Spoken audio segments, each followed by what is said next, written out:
This is RTV6 News at 11, working for you. Good evening. I'm Amanda Starrentino. We start tonight with a Storm Team 6 alert. Another round of storms is moving into Indiana. Chief Meteorologist Kevin Gregory joins us now. Kevin. And it's the rainfall intensity, very heavy rainfall that will create some flooding, I think, overnight already is, as a matter of fact. Thunderstorms now crossing the state line, crossing the Wabash River into western Indiana. What has been sitting in Vermilion and Park County, northern portions of Vigo County, putting down heavy rain. Other clusters from Benton County down to Williamsport and Attica. Flash flood warning in effect until 2:45 in the morning. Already 2 inches of rain and a little more in spots in that area. For us overnight, any thunderstorms that would be severe would be isolated. Damaging wind and some hail would be the main threats, but we'll have to keep our eye on flooding as well. What to expect first thing in the morning coming up. Well, Kevin, today's heat and humidity did not stop protesters. Hundreds of people gathered and marched through downtown Indianapolis this afternoon and into the evening. Our Cameron Riddle has been reporting from the protests since they started on Friday. Cameron, no curfew tonight, so are demonstrators still out there at this hour?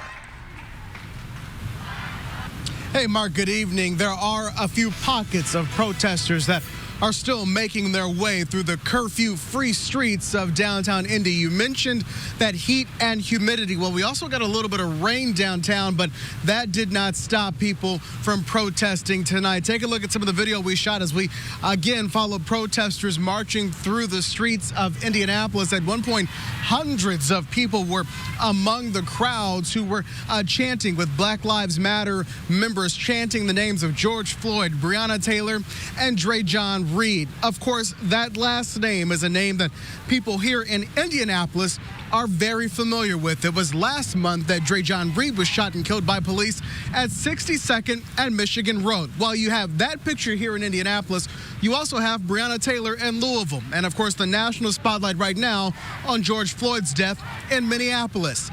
But the Black Lives Matter protesters who I talked to today say they are echoing the sounds of John Reed's mother, Demetri Wynn, who spoke earlier today asking for more answers and transparency from Indianapolis police. Tonight, Black Lives Matter say they will continue protesting until John's mother gets what she needs. And the mayor came out and he made 2 press conferences because of the looting and destruction that's going on in the city. And he mentioned Minneapolis and he mentioned George Floyd. God rest George Floyd's soul, but that's not why Indianapolis is doing all the looting. That's not why it's destruction. It's because it's corruption on our streets, in our police department. That's why Indianapolis is in shambles. That's why downtown is boarded up, because you haven't spoken on John Reed, and that's the problem. Tonight, several downtown streets are still closed or at least blocked off, with IMPD at a number of corners directing traffic or diverting traffic. As I said, there are a couple of pockets of small protesters that are still making their way throughout downtown. A few have just arrived back here on Monument Circle. That said, it is curfew-free tonight, and things have been peaceful. Protesters, as they have said since the beginning of the week, promise they will be back again here at Monument Circle starting at 4 o'clock Thursday. That would be the 7th day of protests. Reporting live downtown, I'm Cameron Riddle, RTV6. And as Cameron mentioned, John Reed's mother spoke today. She is calling for answers in the death of her son. They couldn't fix his face. They tried. That's how much damage was done to his face alone. Tears ran down Demetri Wynn's face as she talked about seeing her son's body after he was killed. Reed was shot by an IMPD officer on May 6th. Investigators say the 21-year-old led police on a chase, then exchanged gunfire with an officer. The attorney representing Reed's family says that is not true. I'm here to say to you today, unequivocally, that John Reed, Sean Reed, did not shoot a gun, did not point a gun, did not brandish a gun at an officer. I'm not perfect, but who is? Which one of you have ever done something you know you shouldn't have done? You can't tell me you perfect. If you tell me you perfect, then you're lying. Just like IMPD is lying. Today, IMPD Chief Randall Taylor called for the immediate appointment of a special prosecutor in the Reed case, which the Marion County prosecutor requested on May 8th. Today, hundreds of doctors and healthcare workers came together in a massive show of support for racial justice.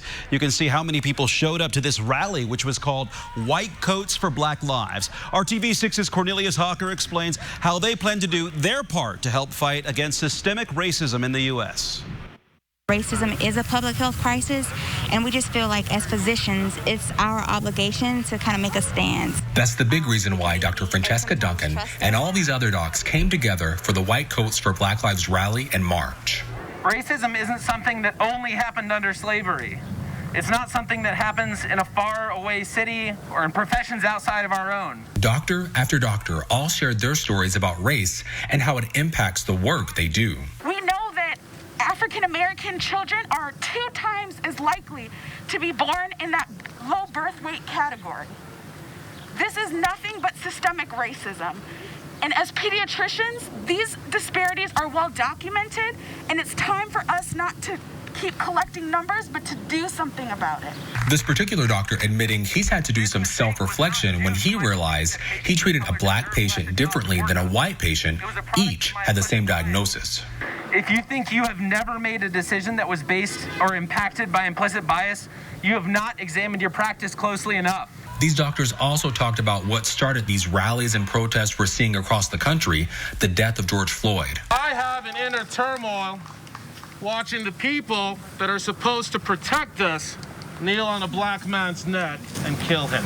Racist policing is a giant public health problem. So in solidarity with the Black Lives Matter movement, these doctors and other healthcare workers marched, holding up signs, demanding accountability and change. We're trained from a young age, from medical school, to show empathy, compassion, and love to every single one of our patients, regardless of their ethnicity, their background, their race, their religious beliefs, etc. If our local community would show that same kind of empathy, love, compassion to each other, I think a lot of the issues that we're seeing in the media nowadays would be resolved and probably wouldn't exist.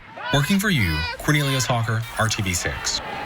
A public memorial service honoring George Floyd will be held in Minneapolis tomorrow. 4 police officers now face criminal charges in connection to his death. ABC's Alex Prochet has the latest on the investigation and the continued calls for justice. This afternoon, the news so many in this community have been waiting for. More charges, more arrests in the case of George Floyd. Former Minneapolis police officer Derek Chauvin's charge upgraded to second-degree murder. The other 3 officers involved charged with aiding and abetting second-degree murder. I strongly believe that these developments are in the interest of justice for Mr. Floyd, his family, our community, and our state. Tonight, all 4 officers in custody. Floyd protesters reacting all over the country, but especially here in Minneapolis. The energy here at the memorial has really increased as news about those additional charges has kind of come through here. We've seen folks standing in solidarity, singing, coming together. Many of them actually from this community and spoke about what this day meant to them. George Floyd's longtime friend Stephen Jackson also visiting the memorial after hearing the news. I know the family was pushing for murder in the first degree, but just... I see the big picture. I would rather be murdered, second-degree murder, and get all of them in where you can put all of them and bury all of them.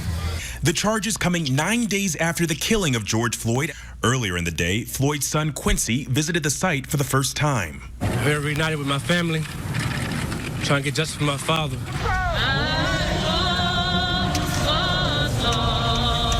And this news resonating nationally. Protesters taking a knee in Washington, D.C., steps from the White House. Former President Barack Obama with this message at the Obama Foundation's MBK Alliance Town Hall. I want to speak directly to the young men and women of color in this country. I want you to know that you matter. Floyd's death has sparked largely peaceful protests from New York City to Southern California. It's caused change, too. In Philadelphia, a controversial statue of former Mayor Frank Rizzo, known for discriminatory policies, removed overnight. Richmond, Virginia, doing the same with a statue of Robert E. Lee.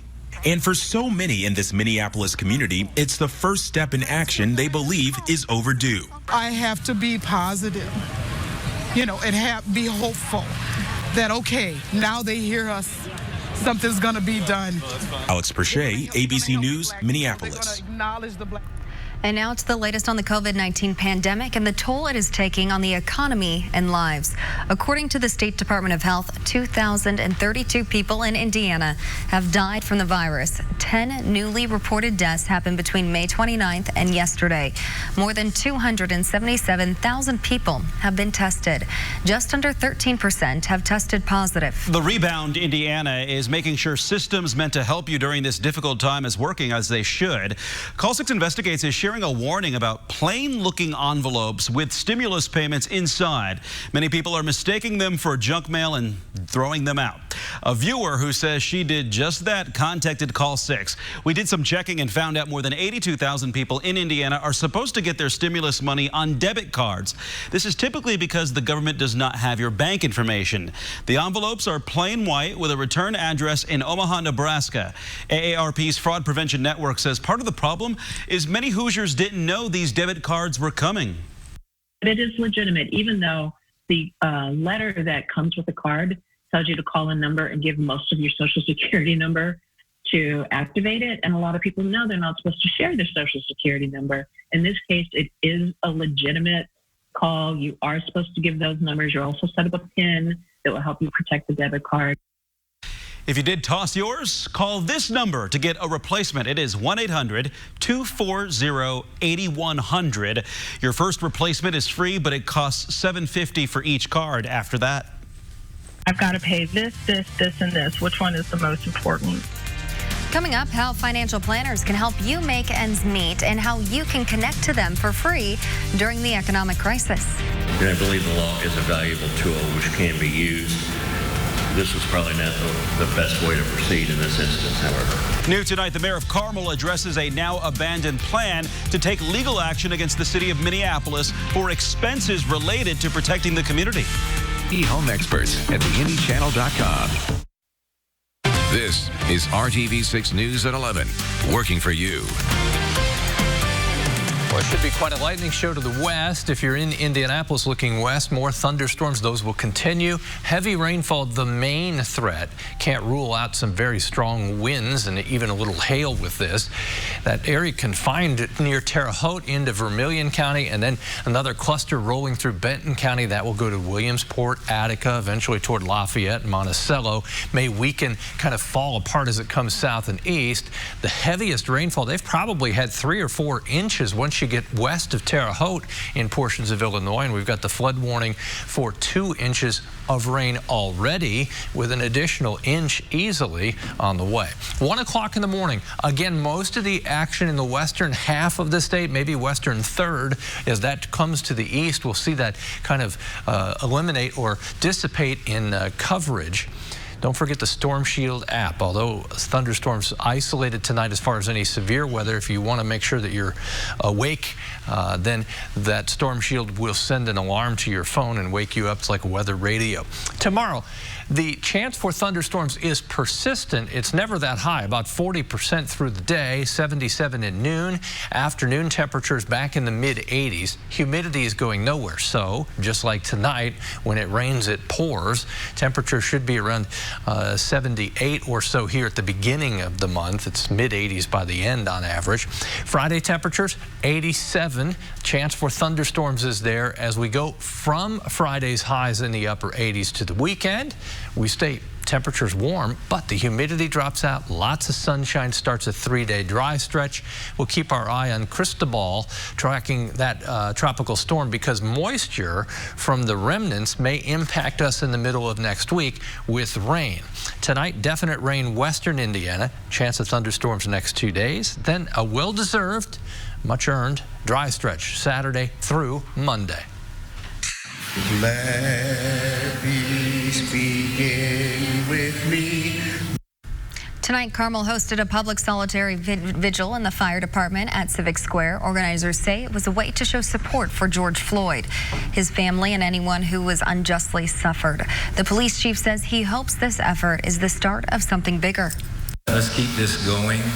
Let's have conversations. I think we've so many times over the years is that we have these emotional moments, and then we go back to this, the way things were. I think here's an opportunity that we keep moving forward and keep talking. The vigil comes 2 days after Mayor Jim Brainerd announced, then quickly reversed plans to take legal action against the city of Minneapolis. The mayor initially said his intent was to send a message that the actions of Minneapolis police cost lives and property damage across the country. Tonight, he addressed the abandoned idea, which was mocked and criticized on social media. I thought about it and heard from a lot of my friends and advisors, realized that it's just not about Minnesota. It's about cumulative racism. I'm going to say racism. And I believe the law is a valuable tool which can be used. This was probably not the best way to proceed in this instance, however. Mayor Brainerd issued a disaster emergency declaration on Monday. The city says it will allow him to take swift action to protect the community from any threats of civil unrest. And businesses impacted by destruction and looting that broke out after peaceful protests over the weekend are working to bounce back. Doug Stevens owns Downtown Comics on Market Street near Monument Circle. Like many businesses in the area, the windows are broken and boarded up. Stevens expects the plywood to stay up for several weeks because he does not know if his store will be damaged again. He also says glass is high demand right now. That's why he asked local artists to cover the wood with artwork to create a welcoming feel for customers. Of course, this comes after many businesses had to close for weeks under COVID-19 restrictions. We've gotten everything destroyed down here. It's just, you know, we all look around and go, we don't even remember the pandemic because after all of this. And you know, I mean, the overarching thing I want to say is we downtown businesses, we need you, the people of Indianapolis, to come and support us because we've been hurt and we need help. If you would like to help businesses impacted by recent protests, the nonprofit Downtown Indy has created a small business recovery fund. The donation and volunteer information go to theindychannel.com. As the country works to rebound from the economic crisis caused by the pandemic, many people are being forced to make some hard choices when it comes to how to spend their money. That's why some financial planners are offering their services for free. Scripps reporter Amanda Brandeis shows what to do and how to connect to them. In a COVID-19 survey, 9 out of 10 people said the crisis caused stress on their personal finances. You know, I've got to pay this, and this. Which one is the most important? Also, we're getting a lot of calls of people just contemplating bankruptcy. Kristen Pugh is a pro bono advisor with the Financial Planning Association. Pro bono means she helps clients free of charge. In short, growing up poor made it so that I have a particular, want or need to help the community. Pugh and advisors around the country want to help those hit by COVID-19, offering to help plan next week's budget or next year's for free. No strings attached. However, they're not getting many calls. Financial planning evokes being wealthy, having stocks and bonds, and that's not necessarily the case. Anyone with bills and money to manage can benefit. There's no such thing as a dumb question. The help could range from a few phone calls to a 6-month relationship. Right now, Pew's advising many clients to try and get bills lowered or postponed, like your credit card or cell phone. You never know unless you ask. So pick up the phone, call the credit card agency, and see, what are they doing to support people that are in your situation. Susan Capra learned this during the 2008 recession after her dream job in the fashion industry was eliminated. I just remember walking out in complete shock, just thinking that my life was over. But she got creative. Like instead of renewing her car lease, she opted to put a little money down on a used car with low payments. Figure out how to either reduce those big bills, defer those big bills, get help. One of Pew's clients did this with a collection agency, negotiating a lower lump sum payment. Somewhere in the neighborhood, maybe like $500. And we were able to get it down to like $300. She says taking these steps can also help protect your credit score. This is not the first financial crisis that we've been through. It's not the last either. So it's really everyone's opportunity to just educate themselves and just know there's light at the end of the tunnel. In San Diego, I'm Amanda Brandeis reporting. Well, to find a certified pro bono advisor here in Indiana, go to financialplanningassociation.org and look for the box that says pro bono opportunities. I'm Dave First with another RTV6 Senior Salute. Our goal of honoring the graduating spring sport athletes. Meet 3 from Indian Creek's tennis team.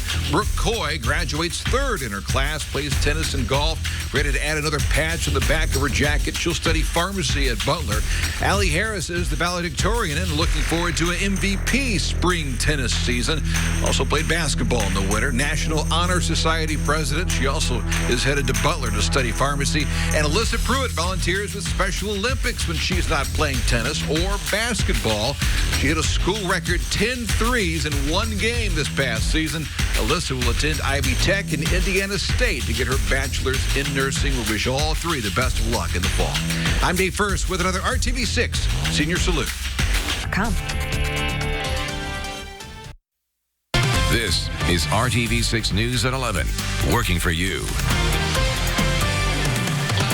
Welcome back. Many people have extra time on their hands while working from home and practicing social distancing. And if you're looking to learn a new hobby, get some exercise, or maybe fix 2 left feet, an Indianapolis group invites you to learn how to gut a rug from your living room rug. You may have heard of the jitterbug or a jive, maybe a Carolina shag, or the most popular, Lindy Hop. Naptown Stomp has spent the last 2 decades thriving in the Circle City, helping students step through these swing dances. It's just something that you have a lot of voice to put into the moves. We teach you basics, and then a lot of it is just you being silly, letting your personality shine, and so it's a way to converse with each other that isn't using your voice. Before the pandemic, you could find dancers with the finest quick steps and dancers who are just getting their feet wet out on the floor here at McGowan Hall in downtown Indianapolis. Swing dancing is a happy dance, just a way to express yourself. But with the dance floor sitting empty, Naptown Stomp's organizers are bringing the joy of dance to anyone who wants to pick up the steps with free beginner lessons offered online. It's just fun. It's a way to get out of your head, forget about work and life, especially now that everything is very confusing. At Naptown Stomp, no dance experience is necessary. Just as if you were joining in on the Thursday night lessons in the hall, the online classes will guide you from the start with solo jazz moves that can be used with a partner. It's such a fun experience, especially dancing with a partner, but dancing solo also gets you to focus on more body awareness. It's not about being perfect, it's about being silly. This dance was done in the streets in Harlem when it first began. So coming from that, it's not meant to be perfect. It's just meant to be expressive. It's a way to let loose and get in the groove so you can join in on the fun once this dance floor opens once again. And it looks like fun. If you are interested in taking part in the free online beginner classes, go to our website, theindychannel.com, for details. There you can also find more info on memberships with Naptown Stomp. We'll be right back.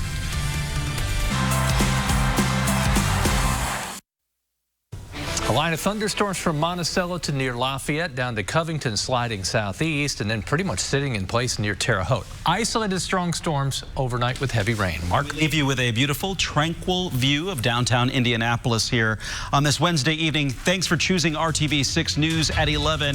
GMI heads your way at 4:30. Have a great and a safe night, everyone.